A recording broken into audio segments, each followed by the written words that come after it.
สบายดีพี่น้องมาพอก็ไม่ใช่ทุ่มมื้อนี้พักผ่อนหย่อนอารมณ์เนาะมื้อนี้อยู่ซื่อๆก็เลยมาพากันลูกพาเต่ามาเอาฟืนเนาะพาลูกพาหลาน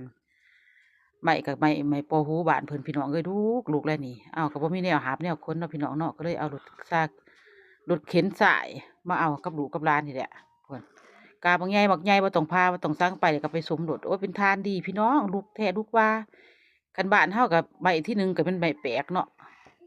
ลูกขนาดตัวอันนี้เป็นไหมพอหูกาบไหมพอหูเนาะพี่น้องเนาะอืมกวนหักใส่มันเต็มบาดนี่อ้าวเดี๋ยวจะได้บาดนี่หักใส่เนี่ยคืนถ้าใส่หน่อยแล้วก็บ่อยากยางเด้บาดนี่มีจะทุ่มแล้วก็สู้ร้านเราขึ้นข่อย สู้ร้านขึ้นข่อยพี่น้องเอาสิไว้อยู่บ่นี่เพื่อพาขนมอยู่ใส่ที่พอหูเนาะขุนไปดุยเอาสิหอดเพียงไรบาดนี่เอาเบิ้งอ่า